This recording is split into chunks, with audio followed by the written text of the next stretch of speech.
We interrupt our program to bring you this important message. Welcome to The Interruption with Chandru Nair, the Global Institute for Tomorrow podcast. So today we are actually going to be talking to Chandran on his recent talk that he made in the World Travel and Tourism Council. So this huge global conference was in Spain, and Barack Obama was also one of the keynote speakers.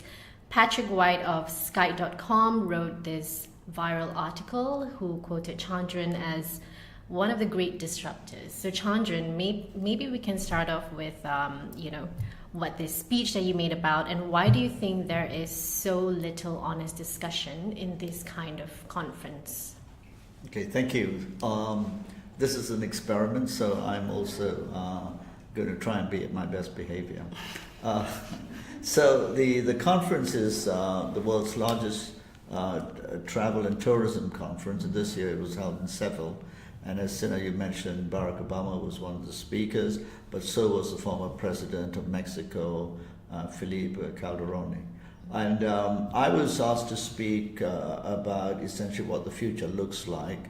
And much of the focus of the conference was about the theme of sustainability. But as the journalist who wrote a piece about my talk said, there was actually a lot of reference to sustainability, but not much direct sort of taking of the responsibility of the disastrous consequences of mass tourism.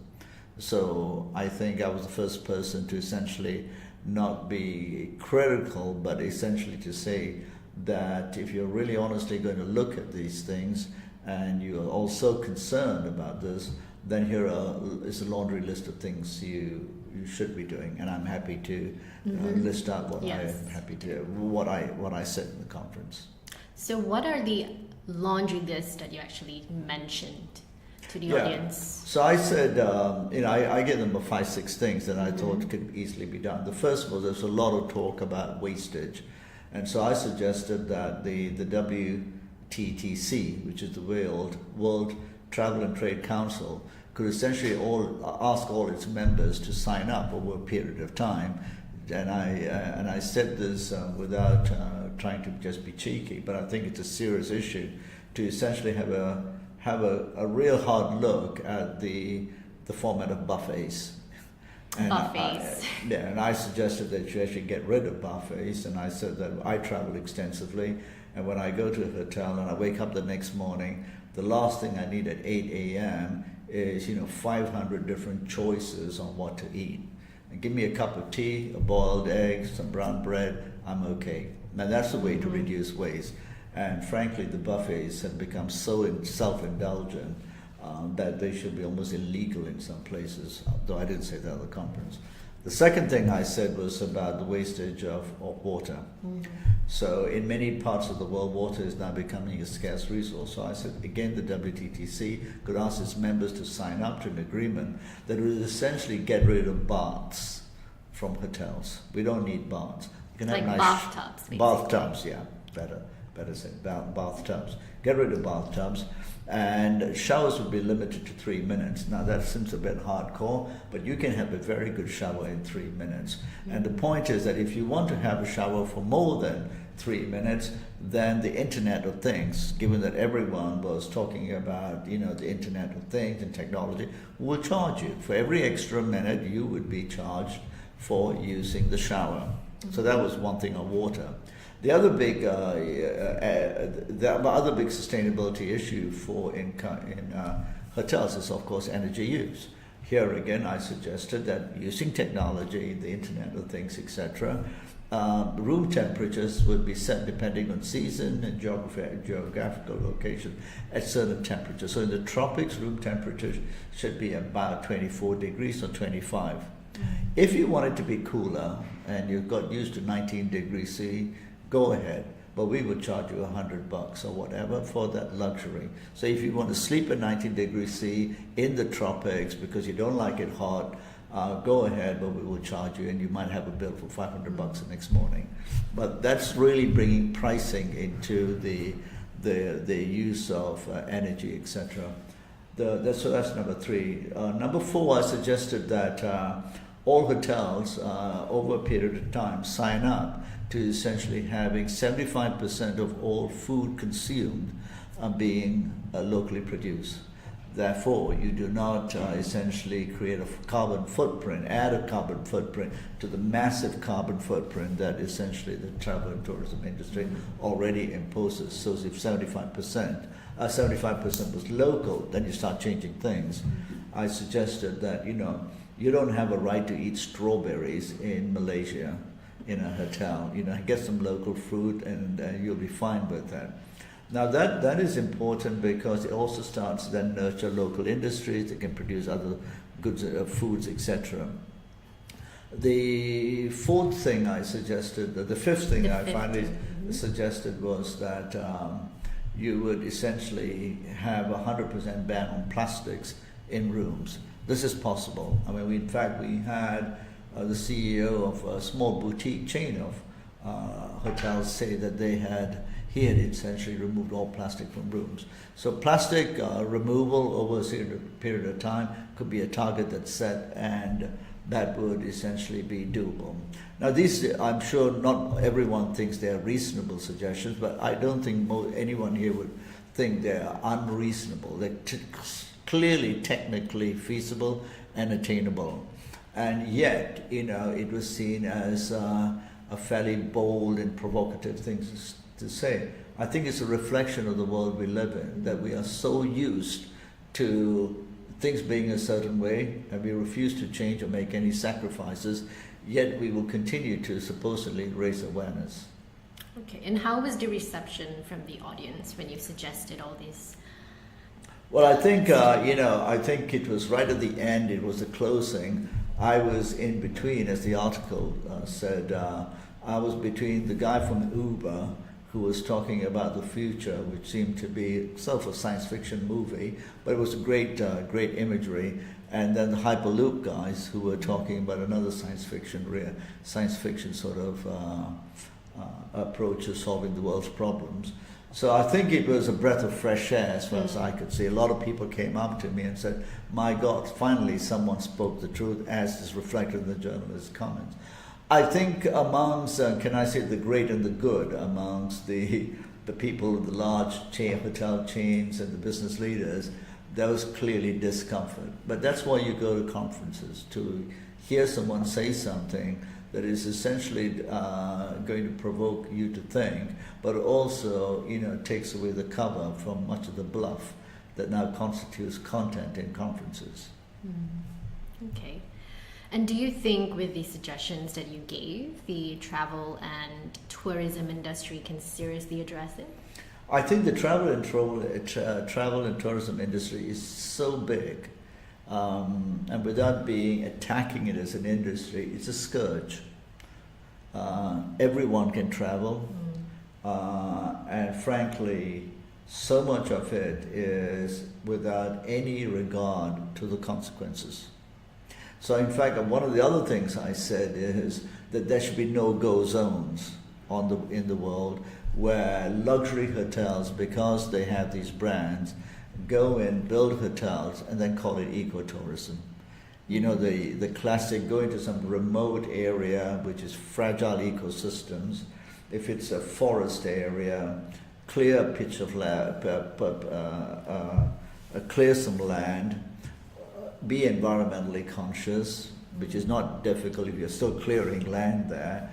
Build a very nice resort that is blended into the local environment, and then have your infinity pool surrounded with palm trees. Make a nice brochure and call it ecotourism. Well, that's not ecotourism, that's eco-terrorism. You can't have that. And this kind of foolishness needs to be stopped.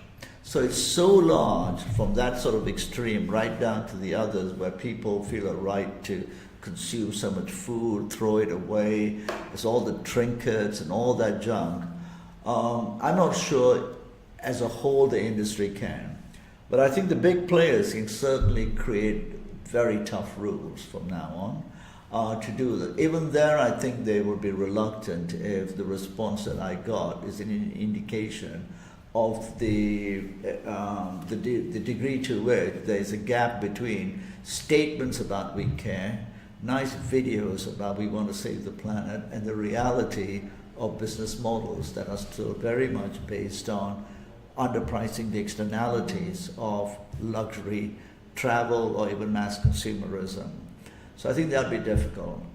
I think the onus still comes back to what I said in my book about the sustainable state.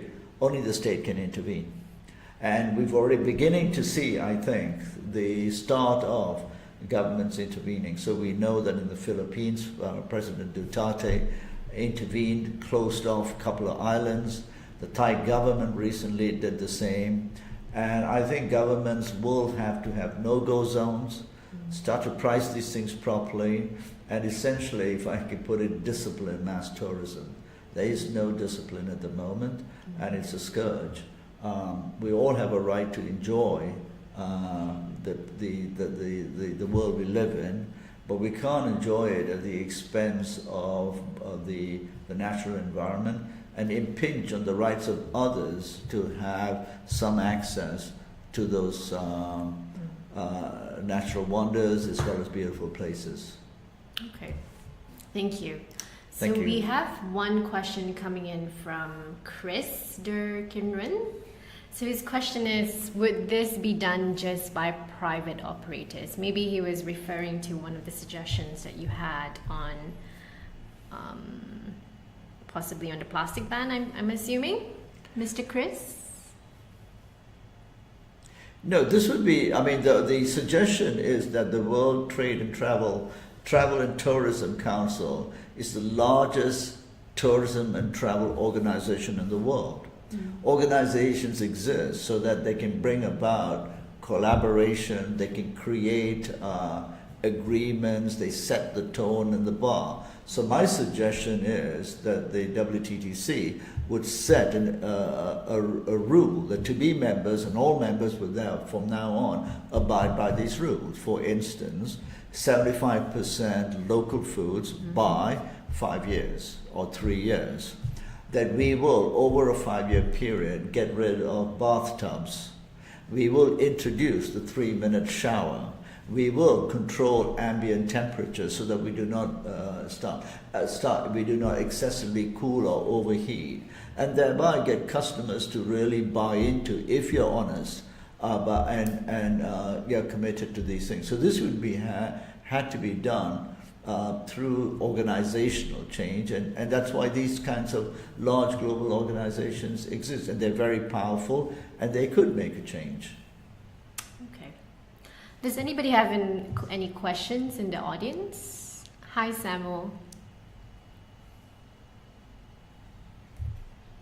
So I don't think we have any questions at the moment, so you can just go on. Okay. So Chandran, I mean, maybe you can share a little bit about what Barack Obama presented, and also because Patrick, in his article, also wrote that you, not to say it was, kind of opposed him, but you had some counterpoints against his speech. Yeah, well, Barack Obama was there as the guest speaker, the rock star for the day, and he didn't speak so much about these issues, but he was interviewed. He didn't make a speech or something. Okay. He was interviewed, and it was a long conversation about a whole range of things, from his time as presidency, right through to bringing up his kids, right through to some of the geopolitics. What I said in my talk was that this is actually the second time that I had followed Barack Obama as a speaker at a major conference. The first one was at the APEC conference about 7 years ago in Honolulu, where Barack Obama had spoken about, that time, his pivot to Asia, and spoke about the Asian century. And I had said that when I followed him in that conference, I said that I thought the idea of an Asian century is a very bad idea, and that an idea that the Asian century would be premised on the American century or the British century which is based on extraction, exploitation, and exceptionalism, will be catastrophic, because we live in a very different era, and 6 million Asians, a billion Asians in 2050, believing that they are exceptional and this is their time, like the British and Americans thought would ruin the planet simply because we're too many. So that's the point I made, to connect to the same issue now, that essentially this idea that we can continue and somehow have everything whilst just talking about raising awareness, but not taking the deep discussions forward about what that would actually mean, is essentially at the heart of the denial that the world faces today, whether it's climate change, etc.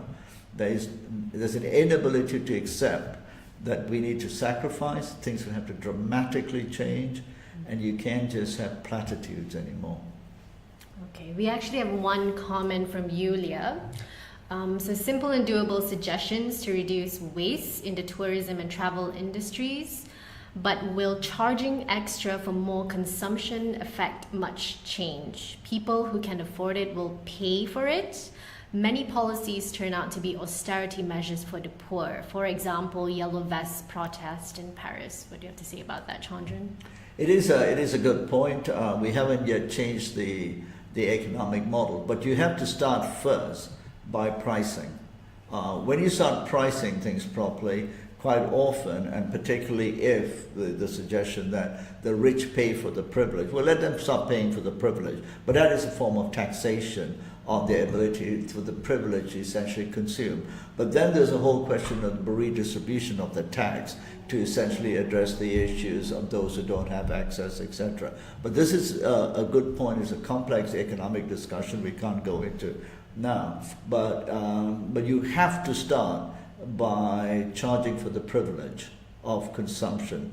Of course, the other thing I've argued in my book on consumptionomics is that certain things just have to be banned, which would be difficult. But for instance, with regard to tourism, as I said, I think ecotourism, labeling something ecotourism when it is essentially an intrusion into wilderness or very important environmental areas is essentially a bluff. They should be banned.